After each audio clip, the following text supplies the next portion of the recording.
22 में दुनिया भर में करीब 250 करोड़ लोग ओवरवेट थे, यानी आवश्यकता से भी कहीं ज्यादा वजन था। ये आंकड़े बेहद गंभीर है और हम सभी को सोचने पर मजबूर करते हैं कि आखिर ऐसा क्यों हो रहा है। अधिक वजन या मोटापा कई तरह की परेशानियों को, बीमारियों को भी जन्म देता है। हम सब मिलकर छोटे छोटे प्रयासों से इस चुनौती से निपट सकते हैं। जैसे एक तरीका मैंने सुझाया था, खाने के तेल में 10% 10% की कमी करना। आप तय कर लीजिए कि हर महीने 10% कम तेल उपयोग करेंगे। आप तय कर सकते हैं कि जो तेल खाने के लिए खरीदा जाता है, खरीदते समय ही अब 10% कम ही खरीदेंगे।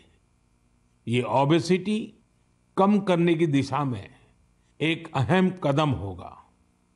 मैं आज मन की बात में इस विषय पर कुछ स्पेशल मैसेज भी आप लोगों से शेयर करना चाहता हूं। शुरुआत ओलंपिक मेडलिस्ट नीरज चोपड़ा जी से करते हैं, जिन्होंने खुद सफलतापूर्वक ओबेसिटी पर काबू पाकर दिखाया है। सभी को नमस्ते, मैं नीरज चोपड़ा आज आप सभी को बताना चाहता हूं कि हमारे माननीय प्रधानमंत्री श्री नरेंद्र मोदी जी ने मन की बात में इस बार ओबेसिटी के बारे में चर्चा की है, जो हमारे देश के लिए बहुत ही अहम मुद्दा है। और मैं कहीं ना कहीं इस बात को खुद से भी रिलेट करता हूं, क्योंकि जब मैंने ग्राउंड पे जाना स्टार्ट किया था तो उस टाइम में भी मेरा भी काफ़ी मोटापा था, और मैंने जब ट्रेनिंग स्टार्ट की, अच्छा खाना स्टार्ट किया, तो काफ़ी हेल्थ में मेरे सुधार आया। और उसके बाद जब मैं एक प्रोफेशनल एथलीट बन गया तो उसमें भी मेरी काफ़ी हेल्प मिली। और साथ में बताना चाहूँगा कि जो पेरेंट्स हैं वो खुद भी आउटडोर स्पोर्ट कोई ना कोई खेल लें, अपने बच्चों को भी लेके जाएं और एक अच्छा हेल्दी लाइफस्टाइल बनाएं, अच्छा खाएं और अपने शरीर को 1 घंटा या जितना भी टाइम आप दे सकते हैं दिन में वो दें एक्सरसाइज के लिए। और मैं एक बात और ऐड करना चाहूँगा, अभी हाल ही में हमारे प्रधानमंत्री जी ने बोला था कि जो खाने में यूज़ होने वाला ऑयल है उसको 10% तक कम करें, क्योंकि कई बार हम काफ़ी तली हुई चीज़ें, ऐसी चीज़ें खा लेते हैं जिससे ओबेसिटी पे काफ़ी इम्पैक्ट पड़ता है। तो मैं सभी को कहना चाहूँगा कि इन चीज़ों से बचें और अपनी हेल्थ का ध्यान रखें। बस यही आपसे मैं गुजारिश करता हूँ और साथ उठ के हम अपने देश को ऊपर उठाएंगे। धन्यवाद। नीरज जी, आपका बहुत बहुत आभार। जानी मानी एथलीट निखत जरीन जी ने भी इस विषय पर अपनी बात रखी है। हाय, मेरा नाम निखत जरीन है और मैं 2 टाइम्स वर्ल्ड बॉक्सिंग चैंपियन हूँ। जैसे कि हमारे प्रधानमंत्री नरेंद्र मोदी जी ने मन की बात में ओबेसिटी को लेकर जिक्र किया है, and I think it's a national concern. हमें अपनी हेल्थ को लेकर सीरियस होना चाहिए, बिकॉज मोटापा जितनी जल्दी से फैल रहा है हमारे इंडिया में, उसको हमें रोकना चाहिए और कोशिश यही करनी चाहिए कि हम जितना हो सके हेल्दी लाइफस्टाइल फॉलो करें। मैं खुद एक एथलीट होके कोशिश करती हूँ कि मैं हेल्दी डाइट फॉलो करूँ, बिकॉज अगर मैंने गलती से भी अनहेल्दी डाइट ले लिया या मैंने ऑयली चीजें खा ली तो जिसकी वजह से मेरे परफॉर्मेंस पे इम्पैक्ट पड़ता है और मैं रिंग में जल्दी थक जाती हूँ।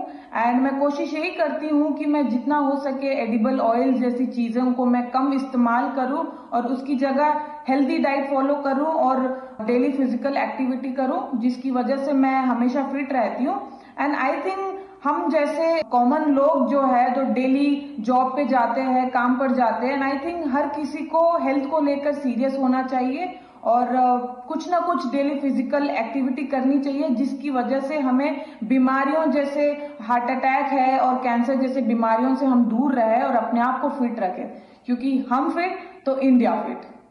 निखत जी ने वाकई कुछ अच्छे पॉइंट्स बताए हैं। आइए अब सुनते हैं डॉक्टर देवी शेट्टी जी का क्या कहना है। आप सभी जानते हैं वे एक बहुत ही सम्मानित डॉक्टर हैं जो इस विषय पर निरंतर काम कर रहे हैं। I would like to thank our Honorable Prime Minister for creating an awareness about obesity in his most popular Mann Ki Baat program. Obesity today is not a cosmetic problem. It is a very serious medical problem. Majority of the youngsters in India today are obese. The main cause of obesity today is poor quality of food intake, especially excess intake of carbohydrates, that is rice, chapati and sugar, and of course large consumption of oil.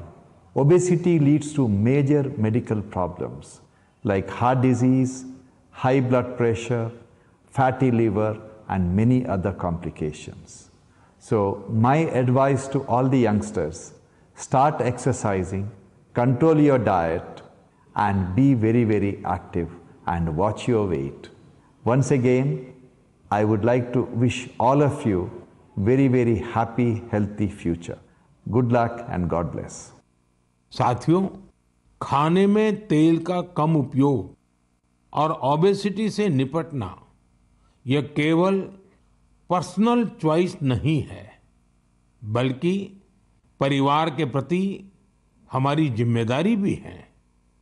Khan पान में तेल का अधिक इस्तेमाल heart disease, diabetes और hypertension जैसी ढेर सारी बीमारियों की वजह बन सकता है।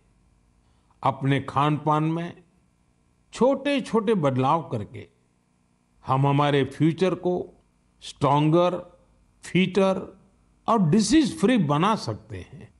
इसलिए हमें बिना देर किए इस दिशा में प्रयास बढ़ाने होंगे। इसे अपने जीवन में उतारना होगा। हम सब मिलकर इसे खेल खेल में बहुत प्रभावी रूप से कर सकते हैं।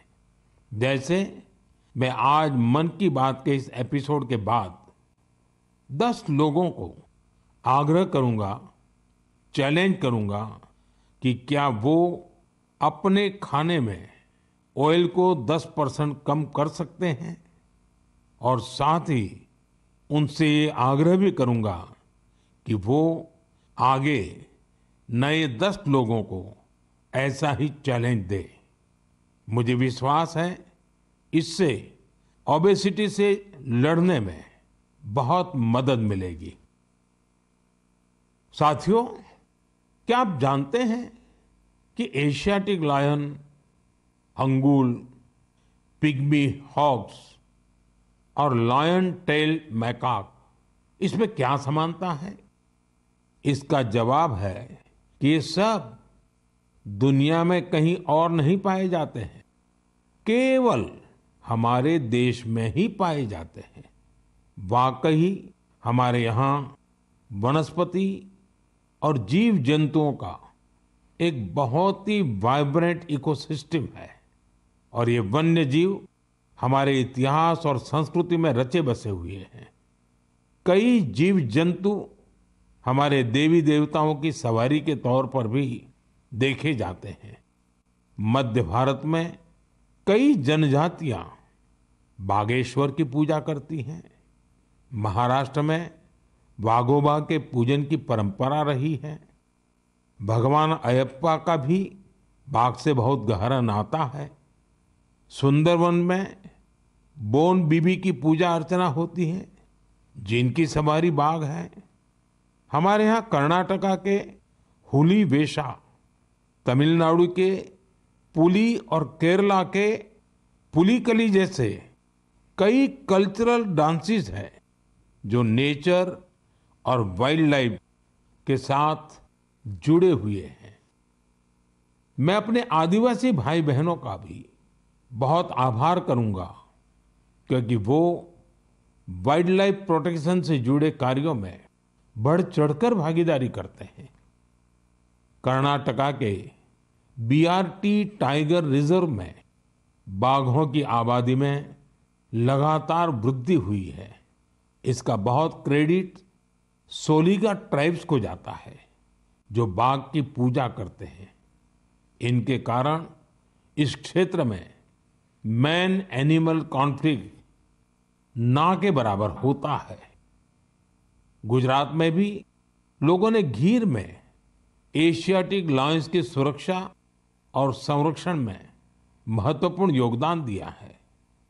उन्होंने दुनिया को दिखा दिया है कि प्रकृति के साथ कोएग्जिस्टेंस आखिर क्या होता है।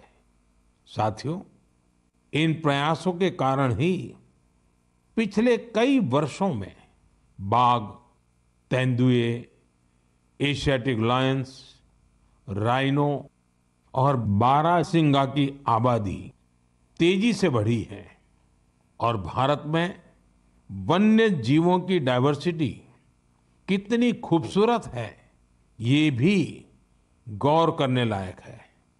एशियाटिक लायंस देश के पश्चिमी हिस्से में पाए जाते हैं, जबकि टाइगर का क्षेत्र है पूर्वी, मध्य और दक्षिण भारत। वहीं राइनो पूर्वोत्तर में मिलते हैं। भारत का हर हिस्सा न केवल प्रकृति के लिए संवेदनशील है, बल्कि वाइल्ड लाइफ प्रोटेक्शन के लिए भी प्रतिबद्ध है। मुझे अनुराधा राव जी के बारे में बताया गया है, जिनकी कई पीढ़ियों का नाता अंडमान निकोबार आइलैंड से रहा है।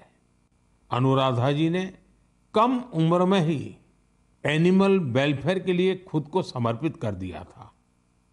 3 दशकों से उन्होंने हिरण और मोर की रक्षा को अपना मिशन बनाया।